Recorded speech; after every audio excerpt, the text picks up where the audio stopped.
Alors, bonjour tout le monde. J'ai comme l'impression que c'est à mon tour.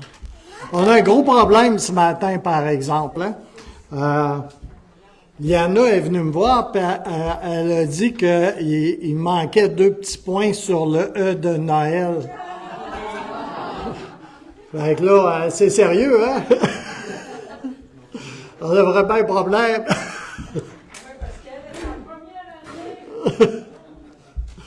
Alléluia. Je vais juste corriger un petit détail. Alors, la prédication va être retransmise en ligne.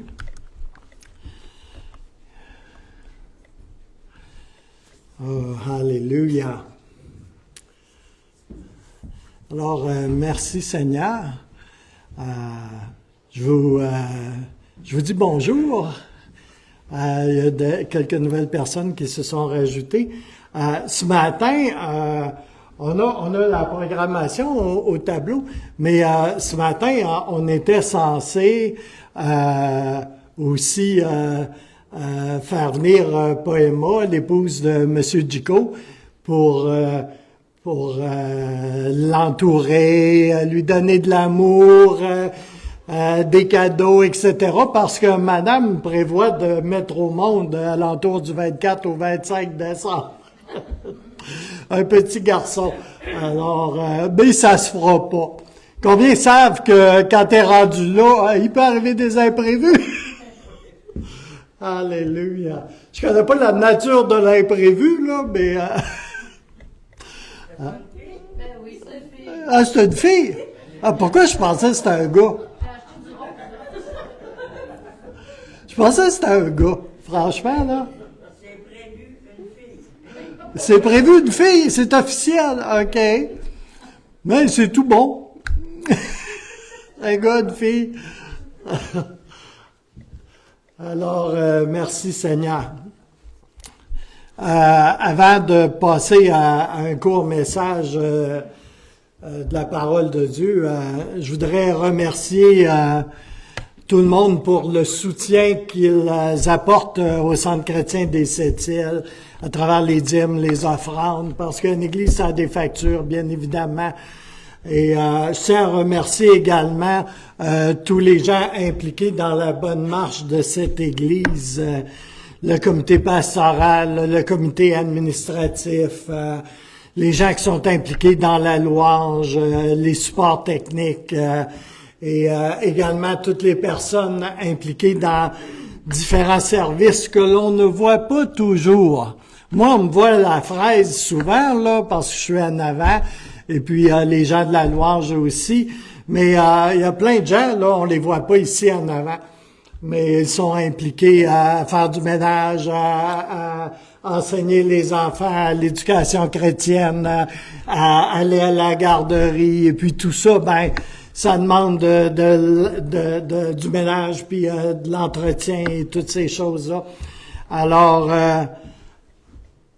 c'est grâce à vous que cet endroit peut être un endroit propre et chaleureux. Et je vous remercie chacun d'entre vous pour tout ce que vous faites, qui est propice à la fraternité, parce qu'on a le but de vivre l'Évangile ici dans ce bâtiment. Mais plus que le bâtiment, ben, l'Église est quelque chose d'organique. C'est un ensemble de pierres vivantes assemblées ensemble. Les gens qui fréquentent l'Église. Et on se soutient mutuellement et on s'encourage, car on a besoin d'être encouragé de temps à autre. Alors, le véritable bâtiment, il est spirituel en essence. Et c'est vous et moi qui constituons l'Église. C'est pas un ensemble de blocs de ciment. Amen? Ça prend un lieu ici, au Québec, pour se rassembler, surtout l'hiver. Hein? Alors, merci Seigneur pour tout ça. Et je tiens à vous dire que c'est apprécié. Je vais aller chercher ma bouteille d'eau.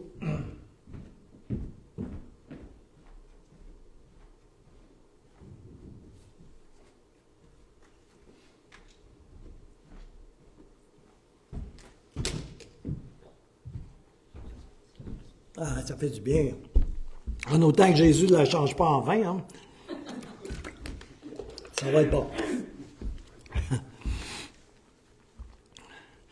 Alors, quelques petites annonces pour la période des fêtes. Les réunions de prière, les mercredis soirs vont être annulées. Elles vont reprendre le 10 janvier. C'est loin, hein? C'est l'année prochaine. Alors, aussi, il n'y aura pas de réunion le dimanche 24 décembre, pas plus que le 31 décembre. Alors, Noël et le jour de l'an tombent à un bon endroit, hein? C'est comme... puis, vous savez... j'ai beau être pasteur, là, je comprends que, tu sais, on a des activités familiales durant le temps des fêtes. Alors, faire des réunions le 24 ou le 31, c'est un peu difficile, hein? Ça m'a pris du temps, je vous dis franchement, là, ça m'a pris du temps avant de me rentrer ça dans la tête, OK? Parce que quand t'es pasteur, tu sais, c'est comme, t'aimes ça être à l'église, t'aimes ça faire des réunions, t'aimes la présence de Dieu, tu sais, t'aimes la parole de Dieu, tout ça. Mais aussi, faut aimer les gens, hein? Notre priorité aussi, c'est d'aimer les gens, tu sais. Et puis, je pense que c'est important qu'on puisse être avec ceux qu'on aime.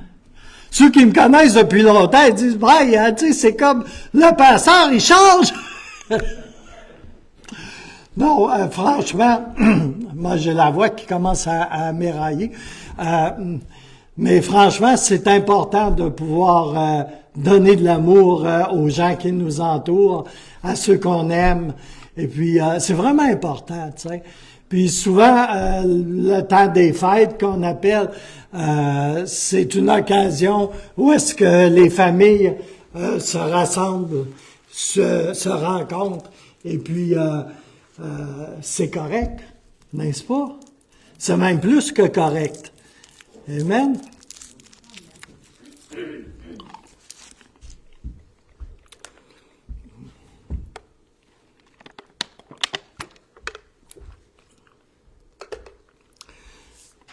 Alors, il n'y en a pas toujours ainsi, qu'on soit fermé à ces dates-là, mais cette année, ça tombe comme ça. Alors, ça change avec les années.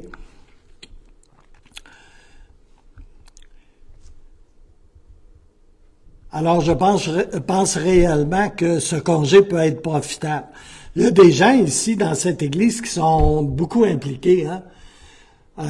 Puis je pense à eux autres aussi, parce qu'ils travaillent fort toute l'année. La plupart d'entre nous, on a des travails séculiers, tu sais. Puis on travaille toute l'année, on est impliqué à l'église, on sert les dimanches, on est à l'église le mercredi. Alors, ça fait beaucoup quand même. Et puis, ça va vous donner, j'espère, pour ceux qui sont capables, de pas courir à gauche et à droite et de prendre un petit break pour se reposer aussi. Et puis, ça va vous donner l'occasion de le faire. Je peux-tu avoir un amen là-dessus? Ouais. Je sais qu'il y en a qui ont de la difficulté à arrêter, hein? Alléluia. Je suis un de ceux-là, il faut dire. Alors, merci Seigneur. Alors, samedi, je me demandais, je me suis demandé durant la semaine aussi, mais samedi, c'est le temps pour se préparer pour le dimanche beaucoup. Si t'es pas prêt, là, le samedi à te préparer, là, tu peux être dans le trouble, hein. Alors, j'ai été samedi matin en train de demander au Seigneur, qu'est-ce que je devrais partager pour l'occasion, tu sais. Et puis, j'ai pris un temps pour faire du soaking. Là, les gens vont se dire, c'est quoi ça, du soaking? C'est un temps où est-ce que j'arrête dans la présence de Dieu. Okay? C'est un temps de méditation, d'arrêt dans la présence de Dieu. Dans la tradition chrétienne, il y a des siècles, on appelait ça la prière contemplative. Alors, je fais simplement arrêter et puis juste pour être avec Jésus. Tu sais, c'est comme Je sors pas ma grande liste d'épicerie, là, avec tout ce que je voudrais avoir, tu sais, avec mes requêtes personnelles et tout, là. Je fais juste arrêter. Et juste pour être avec lui. Vous savez, le Seigneur, comme les êtres humains, il aime ça quand on est avec lui, pas juste pour lui demander quelque chose, tu sais, ou pour avoir quelque chose. Il aime ça quand on est avec lui, pour être avec lui, tout simplement. Parce qu'on l'aime, parce qu'on apprécie sa présence. Alors, c'est un peu ça, le soaking. C'est un temps d'intimité avec Dieu, souvent dans le silence, mais souvent, on met aussi de la musique. J'aime beaucoup la musique. Alors, j'écoutais un album intitulé « L'échelle de Jacob ». J'ai apporté de chez moi cette toile-là que vous voyez à votre gauche. Moi, c'est à ma droite. Ça représente une échelle. Annie peint par inspiration. C'est ce que vous voyez. Vous avez remarqué que c'est une échelle, oui? Ouais, c'est bon. C'est l'échelle de Jacob. C'est pas l'échelle du centre chrétien qu'on appuie sur les murs pour faire les incessantes réparations sur le mur de l'église. Alléluia. Alors, j'ai apporté ce tableau-là parce qu'il représente aussi beaucoup ce que le Seigneur m'a partagé. Alors, j'écoutais de l'électro. Croyez-le pas. J'écoutais de l'électro d'un musicien qui s'appelle Kate Luker. Et j'écoute pas habituellement ce genre de musique-là, là. Je suis plus un vieux rocker qu'un électro, là, puis... mais c'est pas la musique comme telle qui m'intéresse, c'est ce qui amène la musique. Alors, sur l'album, il y avait une série de chants qui s'intitule Bethel.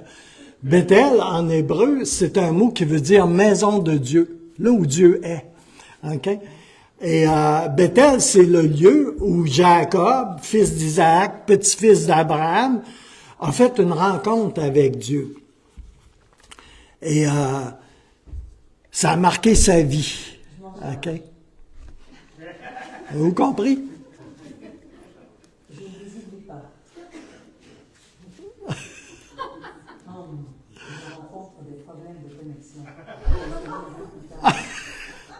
Elle va prêcher à ma place!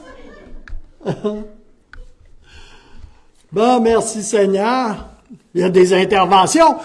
Bethel, c'était un lieu d'intervention, sauf que c'était pas l'iWatch, OK? Mais Dieu a une communication sans fil aussi, OK? Et il parle directement. Il se fait connaître. C'est l'histoire de la Bible d'un couvert à l'autre.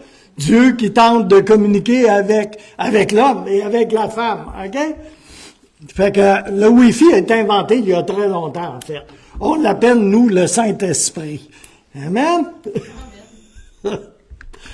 Alléluia. Et il y avait une strophe de ce chant-là que j'écoutais, puis ça disait, c'est en anglais, c'est un anglophone, Monsieur Luker, il disait dans le chant, « This is the gate to heaven ». OK? C'est ici la porte du ciel. OK? Et « Heavens is coming down ». Le ciel est en train de descendre ici. Et il y a eu une rencontre avec ce qu'on appelle l'ange de l'Éternel, qui est en quelque sorte une représentation de Jésus avant qu'il vienne. Ce qui a touché mon cœur durant ce temps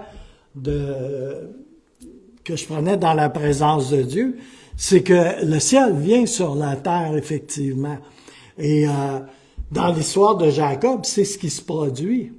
Et Jacob va même lutter avec l'ange de l'Éternel et toute la nuit. Et c'est un personnage, Jacob. Hein? Puis il dit à l'ange éternel, il dit, je te lâcherai pas, tu sais, comme là, parce qu'il lutte avec lui, tu sais. Puis il dit, je te lâcherai pas jusqu'à ce que tu m'aies béni. Il a été béni, effectivement. Et il a été blessé à la hanche durant la lutte également. Il n'a plus jamais marché pareil. OK? Sa marche a été changée. Et ça nous parle du comportement, de comment on avance dans la vie et tout ça. Mais ça, j'irai pas dans cette direction-là. Mais ce que je veux faire valoir à travers cette illustration de Jacob et de l'échelle de Jacob et de Bethel, c'est que Dieu n'a jamais été lointain. Il n'a jamais été inaccessible. Il n'a jamais été indifférent. C'est tout le contraire. Et c'est ce que la Bible témoigne. Et vous savez, il y a quand même passablement de pages, hein? Et d'un couvert à l'autre, là, Dieu cherche continuellement à entrer en communication, en communion, si vous préférez, avec l'homme et avec la femme. Il n'a jamais été loin. Il est très différent des dieux de la mythologie grecque ou de tout ça, là. Il est vraiment un père. Et il est attiré à ses enfants. Il aime ses enfants et il cherche continuellement à communiquer avec ses enfants. Ça, c'est vous et c'est moi. Alors, dans Matthieu 6,10, le Seigneur enseigne à prier. Il enseigne ses disciples à prier. Et un des passages dit que ton règne vienne, que ta volonté soit faite sur la terre comme au ciel. Alors, le ciel n'est pas séparé de la terre. Le ciel n'est jamais vraiment loin de la terre. Et je parle pas juste du ciel avec les nuages. Je parle du ciel en tant que lieu où Dieu règne, où Dieu habite, où le trône de Dieu est là. Dans les Écritures, on parle du troisième ciel, du deuxième ciel, du premier ciel. Le premier ciel étant ce que l'on voit de nos yeux physiques. Le troisième ciel est le lieu où est le trône de Dieu. Alors, sa volonté au Père est très simple. Il veut être en relation avec ses enfants. Et c'est normal, comme tout père, il aime être en présence de ses enfants. Et ce n'est pas une affaire de religion, de rite ou de toutes sortes de traditions. C'est vraiment une histoire de relation et du désir d'intimité que Dieu veut avoir avec l'homme. Je vais vous donner le résumé, mon résumé à moi de ce qu'est la Bible. Okay? Le gros livre, là. Okay? Qui est long à lire, puis qui a toutes sortes de choses là-dedans. Mais je vais vous faire le résumé qui, pour moi, est le plus criant. D'un couvert à l'autre, là, c'est l'histoire d'un père qui cherche à ramener ses enfants à lui, à les ramener à la maison, à les ramener, à les rasseoir autour de sa table. C'est vraiment ça. Quand on comprend le cœur de Dieu, le cœur du Père, ça devient une évidence. Bien sûr, le livre est rempli de toutes sortes de choses. Et le livre est très franc. Okay? Il cache pas les mauvaises choses. Et c'est pas juste un répertoire de bonnes choses. Souvent, il y a des choses crues, il y a des choses difficiles. Le caractère des hommes qui sont en relation avec Dieu n'est pas caché, tu sais, comme leurs mauvais coups sont exposés, tout comme leurs bons coups. La Bible est un livre extrêmement franc. Et je crois que c'est le meilleur résumé qui traduit le mieux qui est Dieu, qui est le Père. Il veut ramener ses enfants à la maison. Il veut avoir ses enfants avec lui. Okay? C'est normal. C'est le cœur de tout père. Et notre Père dans les cieux est un Père. Une des paraboles qui est bien connue, même si peut-être vous n'avez pas lu 35 fois la Bible d'un couvert à l'autre, c'est la parabole du fils prodigue, hein, qui demande l'héritage à son père et qui part dans le monde, quitte la maison, il va tout dépenser son héritage avec les prostituées, tu sais, comme, puis avec dans une vie de plaisir, tu sais. puis qui finalement se retrouve sans le sou, tu sais. Puis là, il en est réduit à manger, la Bible dit les carouges, il mange des plures de patates avec les cochons, pour faire une histoire bien québécoise, tu sais. Fait que là, ça va pas bien son affaire. Et puis, il se dit, tu sais, c'est comme, je serais mieux nourri que ça dans la maison de papa, hein? Et il décide de revenir à la maison. Après avoir dilapidé, tu sais, comme son héritage, tu sais, puis fait tout ce qui lui passait par la tête, tu sais. Et puis, tu sais, combien pensent que peut-être qu'il devrait se faire recevoir en quelque sorte, mais ça sera pas le cas. Le père est déjà sorti dehors au bout du chemin, puis il attend son fils qui revienne à lui. Ça, c'est le cœur de Dieu. Ça, c'est le cœur du Père. OK? La Bible est tellement parlante pour ceux qui veulent entendre, bien entendre ce que le Seigneur dit. Alléluia. J'ai un nouvel ordinateur, hein, et puis c'est comme, on va dire que je le maîtrise pas encore vraiment. Ça ne sera pas long.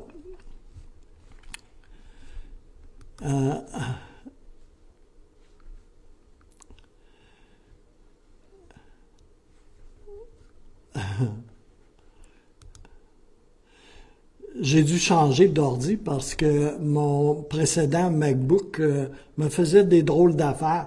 Faut dire qu'il y avait un peu plus de 7 ans. C'est quand même bon pour un ordinateur, là, même un Mac.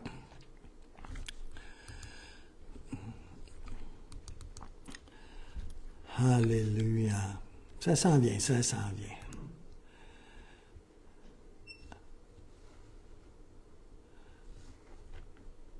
Ah.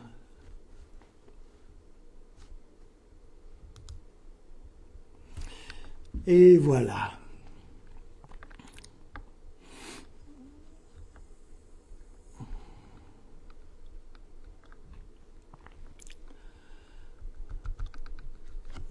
Alléluia. Merci Seigneur. Alors, à travers toutes les Écritures, dans l'Ancien Testament et dans le Nouveau Testament, Dieu continuellement tend les mains vers les hommes, vers la femme. Et il les a créés libres, voyez-vous, il les a créés libres de faire leur choix. Et malheureusement, on vit souvent les conséquences de ces choix-là. Mais à Bethel, dans l'histoire de Jacob, et à de multiples reprises à travers les Écritures, Dieu va au-devant de l'homme. Il se fait connaître, il va au-devant de lui. Dans l'Ancien Testament, il utilisait beaucoup les prophètes pour parler aux hommes, mais il est extrêmement créatif. Et jamais il ne garde la porte fermée à tous ceux qu'il aime. Et il aime tous les hommes. Son désir, c'est que tous soient sauvés, tous viennent en communion avec lui. C'est ça le désir profond de Dieu. Aujourd'hui, et c'est triste, vous savez, la terre, encore et encore, la terre prépare la guerre, tout le temps. C'est l'histoire. L'histoire est pleine de ça, de guerres. À l'heure actuelle, il y en a au moins 25 en cours, et peut-être 28. Mais pendant que la terre, elle, prépare la guerre, le ciel, lui, prépare quoi? Le ciel, lui, prépare les noces de l'agneau. La terre prépare la guerre, mais le ciel prépare les noces de l'agneau. Ces noces-là vont suivre le retour de Jésus.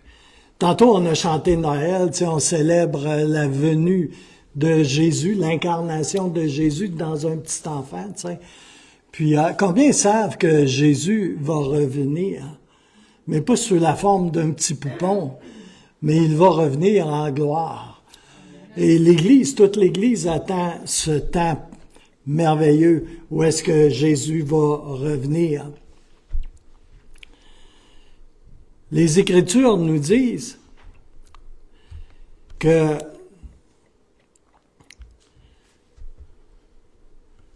Dieu a tant aimé le monde, on voit ça dans Jean 3,16, qu'il a donné son Fils unique, afin que quiconque croit en lui ne périsse point, mais qu'il ait la vie éternelle.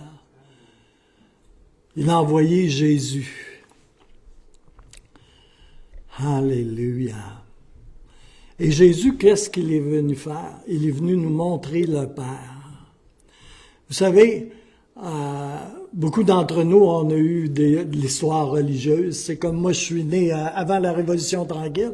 Alors, je suis vraiment vieux, hein? Mais j'ai reçu des bases d'éducation religieuse, tu sais. Mais l'image que j'ai reçue du Père était un peu difficile. Okay? C'est une image d'autorité. Et puis, j'ai pas vraiment reçu l'image du Père, de Dieu en tant que Père, tu sais, Père aimant. Et Jésus est venu nous montrer qui est vraiment le Père. Et ça, c'est une révélation tellement précieuse. Tu sais, Jésus disait, si tu me vois, tu vois le Père. Et Jésus, on le sait, est allé à la croix. Il a donné sa vie. La Bible nous enseigne que il n'y a pas de plus grand amour que de donner sa vie pour ceux qu'on aime, pour ses amis.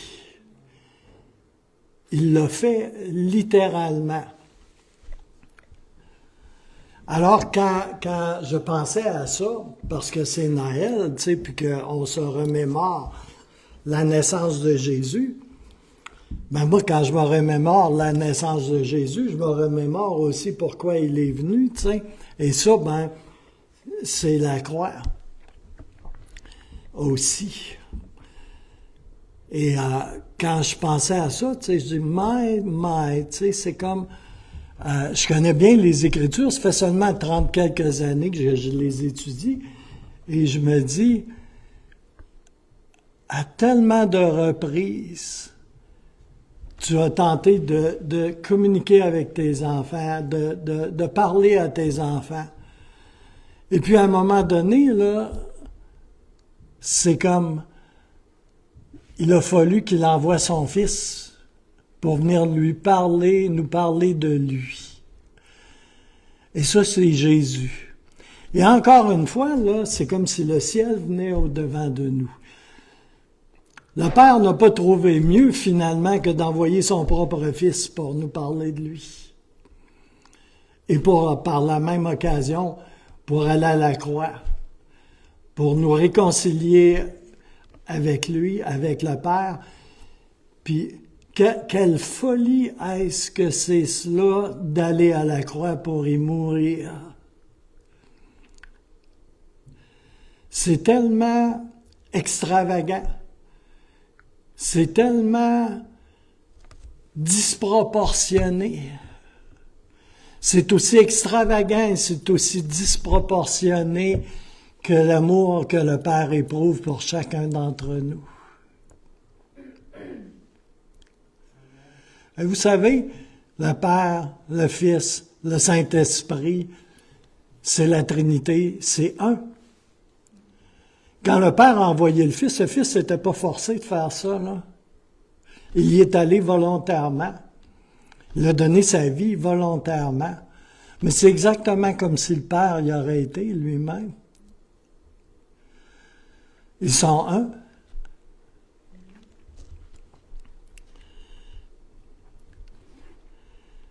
C'est la porte du ciel qui s'est encore ouverte. Il y a quelques 2000 ans. Au-dessus de Bethléem. Et l'histoire est magnifique, on peut la lire dans les évangiles.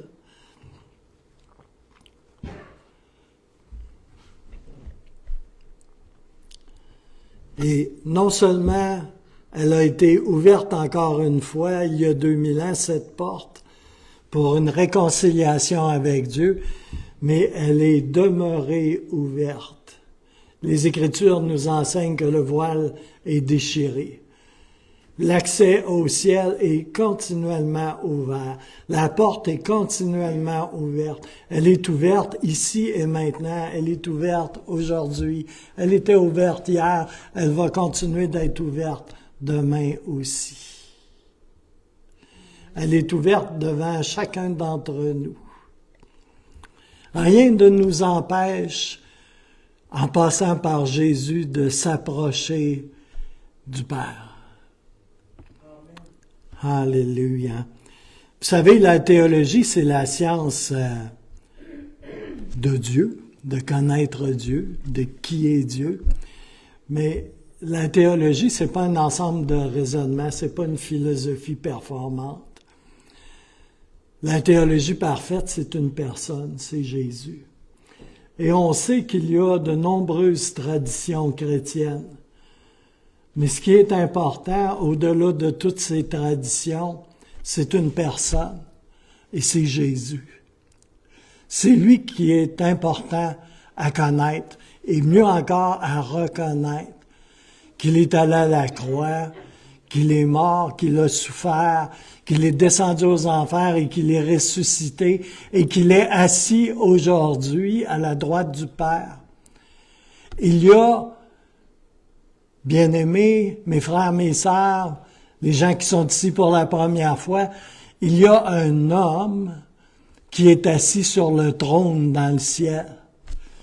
Il a les deux mains percées et les deux pieds. J'ai toujours beaucoup d'émotions. Parce que l'amour de Dieu est quelque chose de très réel dans ma vie. Et il y a sur le trône pas seulement un homme. Jésus était Dieu, mais il était aussi parfaitement homme. Et aujourd'hui, j'ai des vagues d'émotions, il y a un homme assis sur le trône avec les mains percées, les côtés percés, le côté percé et les pieds percés. Il porte encore les marques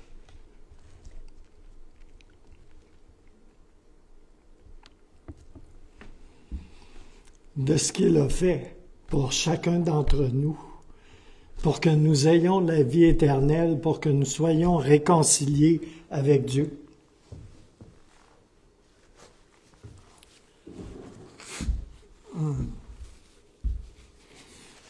Alléluia. La croix, c'est une folie. Ça défie le raisonnement. C'est tellement extravagant. C'est tellement hors du sens commun. T'sais. Il aurait pu faire un claquement de doigts, comme là. Mais c'est pas le chemin qui a été choisi. Il est venu nous montrer quelque chose. Et ça, c'est l'amour de Dieu. Alléluia. C'est l'amour de Dieu manifesté à travers le sacrifice, la mort en croix de son Fils unique. Et ça défie notre logique. Mais Dieu est Dieu, hein?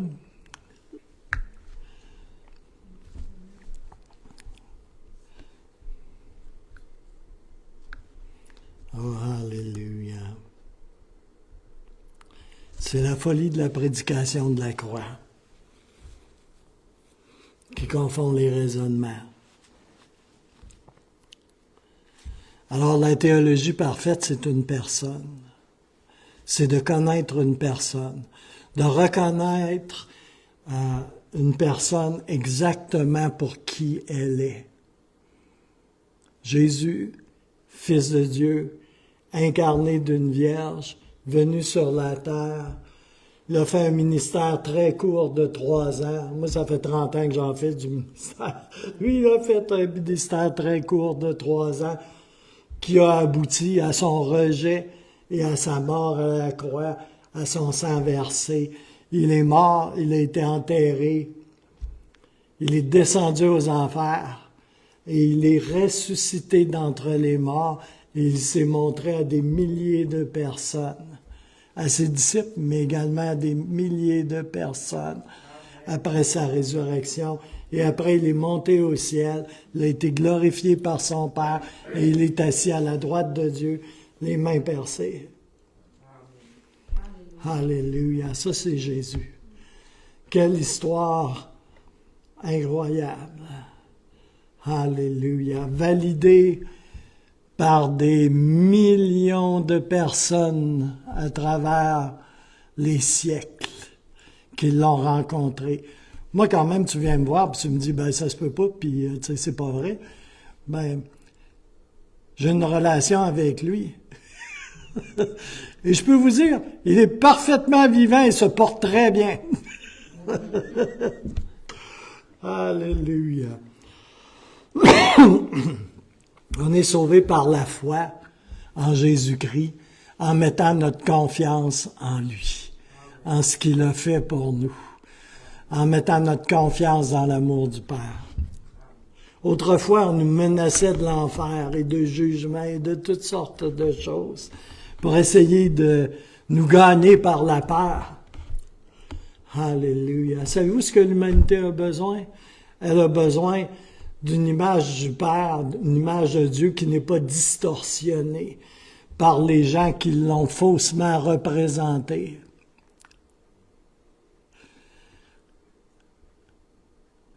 Ce que les gens ont besoin, c'est de reconnaître l'amour du Père, le cœur du Père.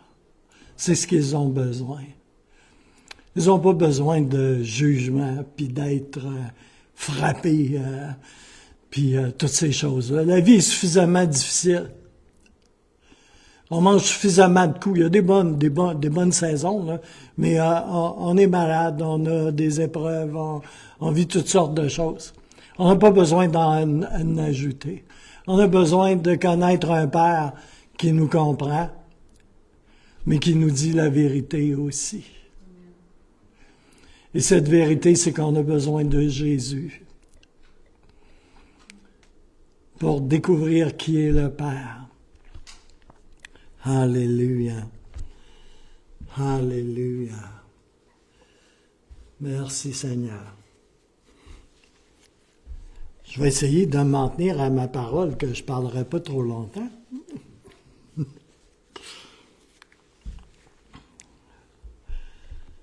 Alléluia. Jésus est à la fois le chemin, la vie et la vérité. Et il dit lui-même que nul ne vient au Père que par moi.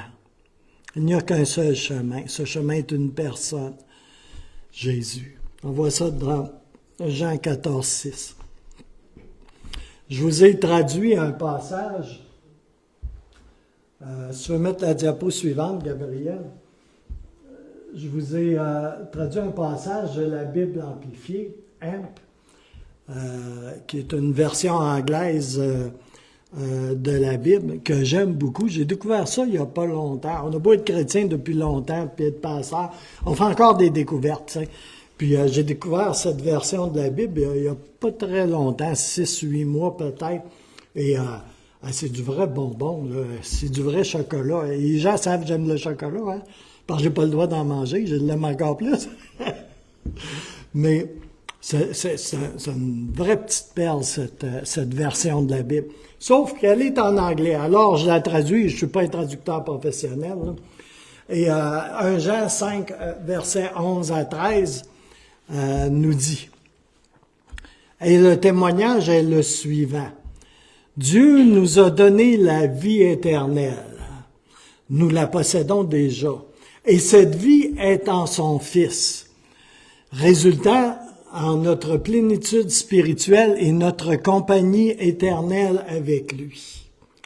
Je vais juste ouvrir une parenthèse, parce que peut-être certains ne le savent pas, mais notre âme est éternelle, voyez-vous. Principe de base, là, spirituel, notre âme est éternelle. Et après notre mort, il y a 2 endroits possibles. On peut être en compagnie de Dieu, okay, et vivre éternellement avec lui, ou ne pas être en compagnie de Dieu. Mais on vit éternellement quand même. Je vais rephraser. Notre âme est éternelle. C'est pour ça que c'est tellement important. OK? Je sais que pour certains, c'est peut-être un concept un peu particulier, là, mais c'est vraiment une vérité scripturaire. OK? Et anciennement, on nous menaçait de l'enfer, là, tu sais, comme moi j'ai été catholique longtemps, j'ai grandi avant la Révolution tranquille. Alors, les curés aimaient bien ça, nous menacer de l'enfer si on faisait des mauvais coups, tu sais. Mais en fait, c'est d'être séparé d'avec Dieu, de ne pas être en relation avec Dieu. Et j'aime mieux pas imaginer ce que c'est. Faire d'histoire courte. Alors, je vais continuer avec le verset 12. Celui qui a le Fils, en l'acceptant comme Seigneur et Sauveur, a la vie. Compliqué, hein? Qui est éternel. Celui qui n'a pas le Fils de Dieu, par la foi personnelle, n'a pas la vie. Ceci est écrit pour que vous le sachiez. Jean va écrire, l'apôtre Jean, « Je vous ai écrit ces choses à vous qui croyez au nom du Fils de Dieu, qui représente tout ce que Jésus-Christ est et a fait, afin que vous sachiez, avec une connaissance établie et absolue, que vous avez la vie éternelle. » Alléluia. Je vais terminer ici le partage de la parole. Je vous demanderai de vous lever si vous le désirez. Et puis, peut-être n'avez-vous jamais confessé ou invoqué le nom de Jésus. Malgré qu'au Québec, là, on sert beaucoup du nom de Jésus pour faire manifester notre mécontentement, mais je parle de l'avoir reçu comme Seigneur et Sauveur. Et c'est pas compliqué. C'est pas une affaire de religion, c'est juste une affaire de reconnaître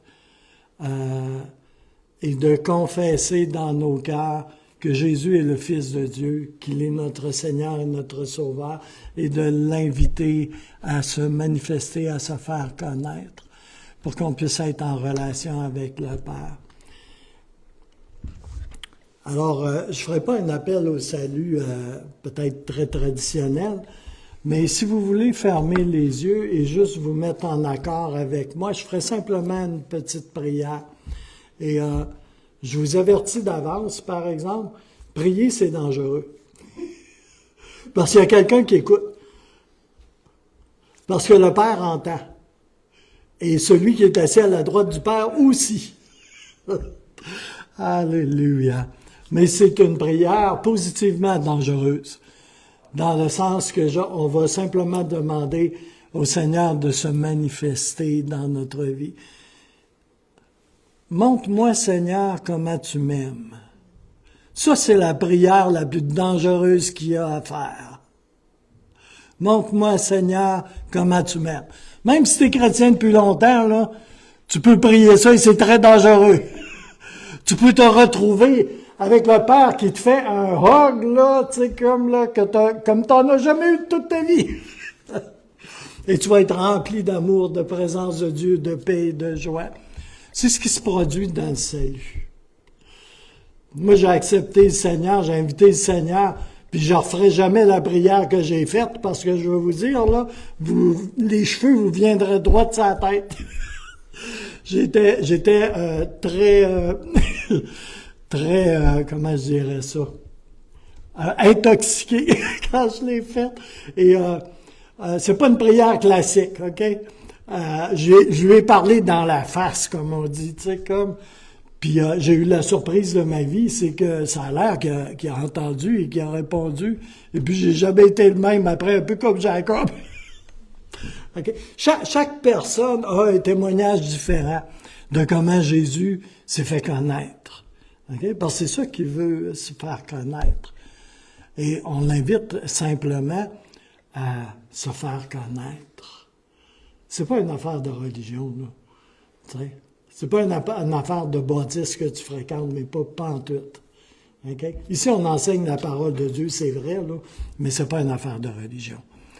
C'est une affaire de contact, de connexion avec quelqu'un qui nous aime énormément et qui se trouve à être notre créateur. Il y en a qui aimeraient connaître Bill Gates, là. Je préfère connaître mon créateur. Ça a plus de bénéfices pour moi. Alléluia. Alors, si vous voulez fermer vos yeux, on va juste faire une prière et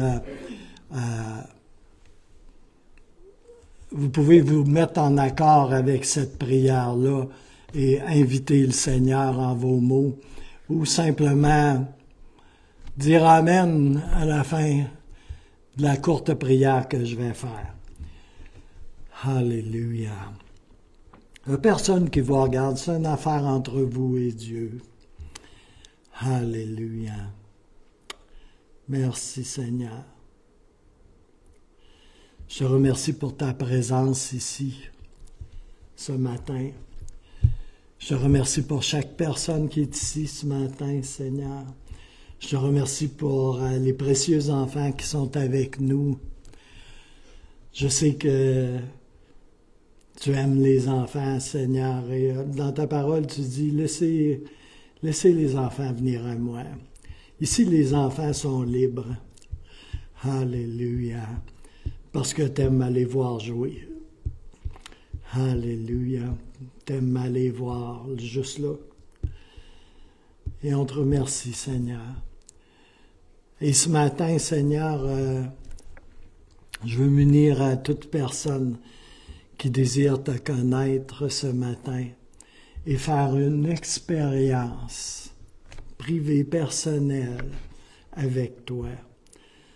Et Seigneur, je m'unis à ces gens-là ce matin et on veut juste t'inviter à te manifester, à te faire connaître comme le bon papa que tu es. On déclare ce matin que Jésus est le Fils de Dieu, qu'il est venu, qu'il s'est incarné, qu'il est allé à la croix pour nous, pour moi. On peut faire ça personnel ce matin. Et je reconnais ce matin que tu es allé à la croix pour me réconcilier avec mon Père, pour le pardon de mes péchés,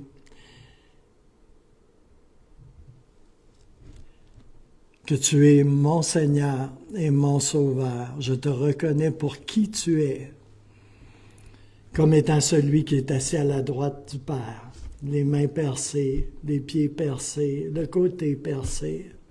Tu portes même encore les marques sur ton front, de la couronne d'épines. Et tu as tout fait ça pour moi, Seigneur. Et je le reconnais ce matin. Et je t'invite à faire irruption dans ma vie. Et je fais la prière la plus dangereuse du monde. Oui, tu me l'as montré à la croix combien tu m'aimais, mais montre-le-moi encore, ici et maintenant, aujourd'hui, combien tu m'aimes, Seigneur. Dans le beau et puissant nom de Jésus, je prie, je relâche la bénédiction ultime, à savoir Jésus, l'espérance de la gloire, l'espérance de la vie éternelle dans nos cœurs ce matin, dans le nom précieux de Jésus. Vous pouvez dire Amen si le cœur vous en dit. Amen. Vous pouvez vous rasseoir. Si jamais vous avez besoin d'informations, ou si jamais Dieu vous étouffe trop avec son hug et que vous vous demandez, vous posez des questions, vous pouvez venir me voir, je peux vous expliquer quelques petites choses éventuellement. Mais l'amour, ça ne se comprend pas nécessairement. Ça se reçoit. Amen. Alléluia. Alors, j'en ai fini pour le message ce matin. Et je remercie le Seigneur pour ce court message. comme à l'habitude, j'ai pas vraiment suivi ce que j'ai préparé. Les gens qui viennent d'ici sont au courant, là. J'ai un peu de délinquant par rapport à ce que je prépare. Je vois avec ce que le Saint-Esprit me met à cœur. Et ce matin, on avait quelque chose à l'horaire, quelque chose de très important et de spécial pour un spécial du temps des fêtes. Et je sais pas ce qu'il va Aurélien, là. Alléluia. Vous savez, les enfants, c'est précieux, hein? C'est vraiment précieux. Et c'est tellement précieux que on décide quelquefois de les consacrer au Seigneur. Quand on suit le Seigneur, puis tout ça, c'est un cadeau de Dieu, les enfants. OK? Ils sont cute, hein? Même quand ils remarquent pas des 2 petits points au-dessus de Noël, là, ils sont fins, puis ils sont cute quand même, hein? Alléluia. Ils sont les bienvenus ici, les petits-enfants, et les plus grands enfants aussi, parce qu'on est enfants de Dieu, n'est-ce pas? Et ce matin, on veut consacrer Mila et Ruby au Seigneur. OK? Quand on étudie la Bible, là, on voit pas de baptême d'enfant. OK? Il n'y a pas de baptême d'enfant dans les Écritures. Il y a des baptêmes, mais ça s'adresse à des personnes qui prennent la décision de suivre Jésus consciemment. Tu sais. Alors, on voit pas de baptême d'enfant. On voit des baptêmes de très jeunes personnes, là, et même de vieillards. Mais le baptême est réservé à un choix conscient, une décision de suivre Jésus. Okay? Et, mais par contre, ce qu'on voit dans toutes les Écritures, c'est que autant dans l'Ancien Testament que dans le Nouveau Testament, on consacre les enfants à Dieu. On reconnaît que Dieu a donné ces petites vies-là, il les a confiées à nos bons soins. Et c'est ce qu'on va faire ce matin.